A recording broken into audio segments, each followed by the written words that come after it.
Hello everyone, namaste uncle auntie. नमस्ते uncle aunty सबैजनालाई नमस्ते खोइ नमस्ते गर्दैन त पहिला नमस्ते गर्दिनुस् न नमस्ते गर्दिनुस् गयो अब जानुस् को हैन कृपया तपाईहरुलाई कामदार चाहिएको छ भने मेरो छोरालाई सम्पर्क गर्नु होला है त खतरा काम गर्नु तपाईहरु सपार्नुस् उले बिकारने काम गर्छ बुझ्नु भयो नि अलिकति बात फुलुक्क हल्लिनु हुँदैन लाइन फत्त जान्छ यसरी कुनै यसरी भक्क पार्यो भने नि त्यो ओहो हावा आयो भनेर लाइन फत्तै काट्न बिर्दैन यसरी लाइन गएपछि हामी मोबाइल कसरी चलाउनु नेट कहाँबाट आउनु हामी कसरी बोल्नु हेलो हेलो गरेर आपत पर्दैन हामीलाई टिकटक एकछिन हेर्न पाएन भने त सासै जाला जस्तो फिटी हुन्छ लाइन सक्ने मान्छेको हक मैले भेट्न पाएँ सिलौटामा राखेर अचारसँग त्यो अकबरे खुर्सानी 1 किलो ल्याएर गरेर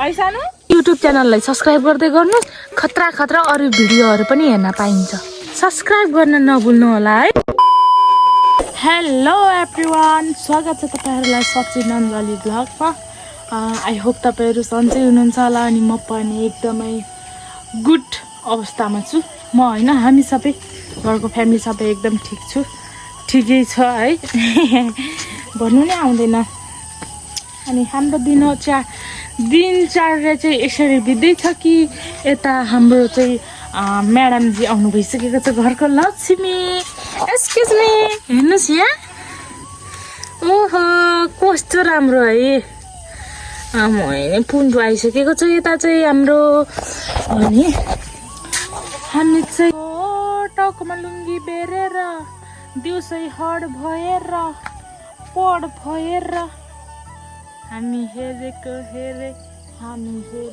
हेरे भन्ने गीतमा छोरा कहाँ बसिरहेको छ अनि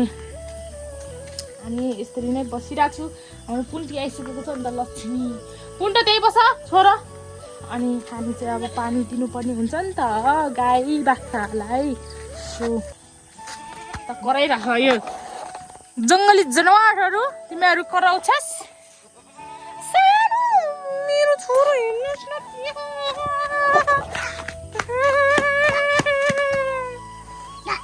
अझ कराउने कपाल त फेरि गुन्द्रुको के भयो र हिलोमा नआउनुस् यो जुत्ता चाहिँ जसरी नि लाउनु पर्ने रे उसलाई जुत्ता लाउनु पर्ने कपाल यसो गर्ने के यस्तो हजुर मम्मा आऊ यता ल हेलो एभ्रीवन भन्ने ल हेलो एभ्रीवन नमस्ते अंकल आन्टी नमस्ते अंकल आन्टी सबैजनालाई नमस्ते खोइ नमस्ते गर्दैन त पहिला नमस्ते गर्दिनुस् न नमस्ते गर्दिनुस् गयो अब जानुस् को हैन जानुस् पुन्टो यो जुत्ता चाहिँ जसरी नि लाउनु पर्ने रे यो लाइदिएन भनेर 1 घण्टा रुने मान्छे नुने मान्छे हो यो रुने मान्छे यस्तो छ हालत अनि अब पानी दिनु पर्यो भनेको खै यस्तो छ यहाँ हेर्नु नि फेरि हाम्रो त दसैँलाई यस्तो खजाना हालिसकेको छौँ नि त हामीले त एक्सक्युज मी हामीले चाहिँ यहाँ 6वटा कुखुरा राखेको थियो तर एउटा त जिब्रो टोकेर पनि मरिसकेछ साथीहरू हेर्नु नि यहाँनिर हाम्रो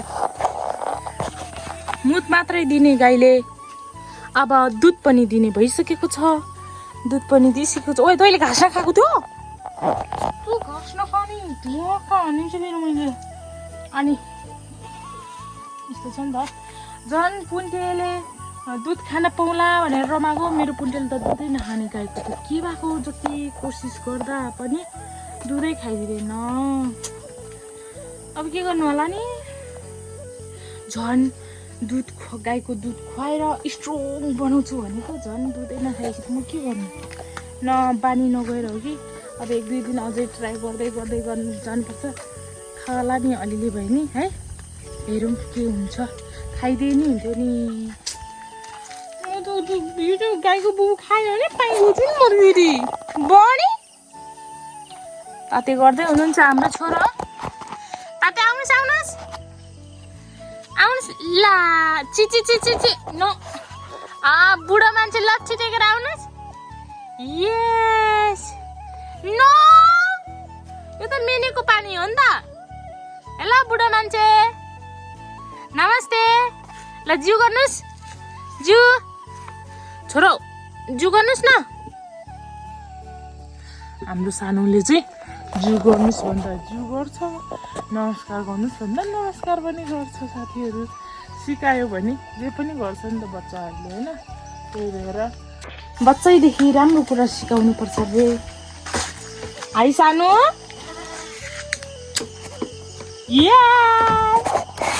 हेर त्यहाँ के गरेको छ। मामुली जे गर्छ त्यही गर्नुपर्ने। यसलाई चाहिँ फेरि जे छुन्छ मैले त्यही छुनुपर्ने। काम सपार्ने चाहिँ होइन, बिगार्ने चाहिँ काम राम्रैसँग गर्छ। कृपया तपाईँहरूलाई कामदार चाहिएको छ भने मेरो छोरालाई सम्पर्क गर्नु होला है त। खतरा काम गर्नु तपाईँहरू सपार्नुहोस्, उसले बिगार्ने काम गर्छ। बुझ्नुभयो नि। स्टप बैठ त कराता है। यस्तो छ ल के भाउ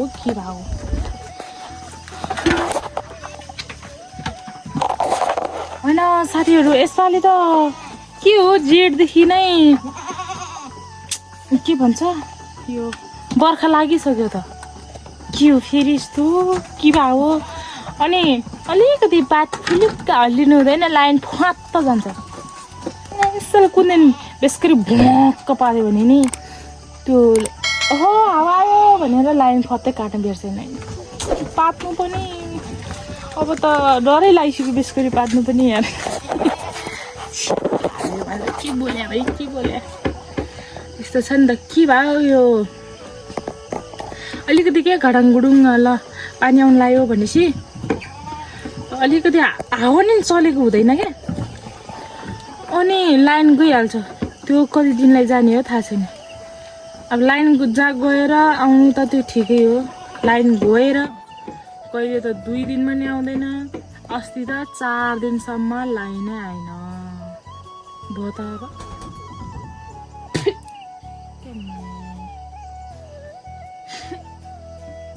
यसरी लाइन गएपछि हामी मोबाइल कसरी चलाउनु, नेट कहाँबाट आउनु, हामी कसरी बोल्नु हेलो हेलो गरेर। आफत पर्दैन हामीलाई न डाटा चल्नु जिन्दगीमा। डाटा भयो भने चलिदिए त हुन्थ्यो नि, चित्त बुझाउँथ्यो होला। अब लाइन छैन, चार्ज कहाँ गर्नु, नेटै चल्दैन, टिकटक कसरी हेर्नु। म त कुन गाह्रो पर्छ। टिकटक एकछिन हेर्न पाएन भने त सासै जाला जस्तो फिटी हुन्छ। त्यो माछामा पानीमा कुदिरहेको माछा बाहिर निकालेर राखेको जस्तै त्योभन्दा चौपट हुन्छ। त्यो लाइन कट्ने मान्छेको हात चाहिँ मैले भेट्न पाएँ। सिलौटामा राखेर अचारसँग त्यो अकबरे खुर्सानी 1 किलो ल्याएर ठोस गरेर गोरुजोले 1 गिलास झाडमा ऐसानु। म त छक पैसाको साथी नै भनेको के भयो। यो लाइन चाहिँ नकाट्दै हुन्थ्यो नि त जे जस्तो भए पनि होइन। काटे पनि एकछिनमा आउने त्यो ठिक हो।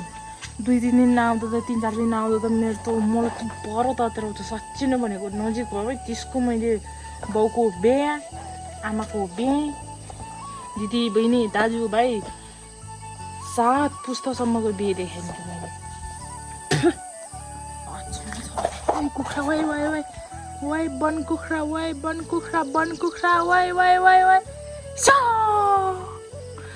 मेरो कुखुरा त के हो सब माथि आएर बसेछ त वाइ।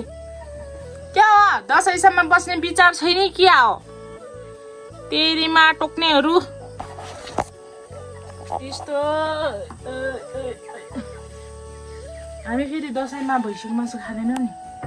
मुर्राको मासु खाँदैन तर हाम्रो घरमा चाहिँ मुर्राको मासु त्यति चल्दैन किनभने म आफै खाँदिनँ मलाई मुर्राको मासु म पहिल्यैदेखि खाँदिनँ त्यही भएर धेरै जस्तो चलन हुने भनेको यही कुखुराको हो हाम्रो घरमा चाहिँ त्यही भएर हामीले चाहिँ जहिले पनि कुखुरा पाल्नै पर्ने हुन्छ दसैँको लागि तिहारको लागि अनि त्यस्तै त हो नि साथीहरू हाम्रो लक्ष्मीलाई एकचोटि हेरिदिउँ हाई लक्ष्मी कस्तो क्युटी छ नि मेरो छोरो 3 गते बर्थडे यसको 4 गते बर्थडे जन्मदिन भनौँ न जन्मदिन के बर्थडे हाउ इज बर्थडे यसको जन्मदिन 4 गते मेरो पुन्टेको 3 गते पुन्टेले हेर्न न कस्तो राम्रो कलर नि रङ यस्तो दामी आए नबाक मान्छे जन्मेर 1 वर्ष भइसक्यो यो त अझै तकल हिँड्दैन यो पुन्टी जन्मेर 2 घन्टाभित्र 2 घन्टा नि होइन 1 घन्टाभित्रै उभिएर कोरे किन्छ यो कति अचम्मको कुरा नि के हो म त छक पर्छु क्या साथीहरू एकछिन पानी पर्ने एकछिन घाम लाग्ने घाम फेरि आन्द्रा सुक्नेसम्मको घाम छ ल ठिकै छ आजको लागि पनि यत्तिकै लास्टै गर्मी छ लुङ्गी ओढ्नु हुन्न भन्छ तर के गर्नु हातमा अघि जे पर्छ त्यही त ओढिन्छ नि होइन साथीहरू ल आजको लागि भने हामी छुट्टिन्छौँ होला साथीहरू साह्रै गाह्रो पर्यो जस्तो भयो मलाई त अब नेक्स्ट भिडियोमा भेटौँला तपाईँहरूले हामीलाई धेरै धेरै माया साथ सपोर्ट गरिदिनु होला तपाईँहरूको साथ सपोर्टको धेरैभन्दा धेरै खाँचो छ अनि हाम्रो युट्युब च्यानललाई पनि नयाँ आउने साथीहरूले युट्युब च्यानललाई पनि सब्सक्राइब गरिदिनु होला है त अहिलेको लागि भने छुट्टिन्छौँ बाई बाई नेक्स्ट भिडियोमा हामी भेट्ने नै छौँ ल साथीहरू माया पनि गरिदिन्छ नि फेरि म हरेक भिडियोमा मैले माया गरिरहेकै हुन्छ तपाईँहरूले मलाई माया गरिदिनु पर्यो कि मैले मात्र गरेर भयो त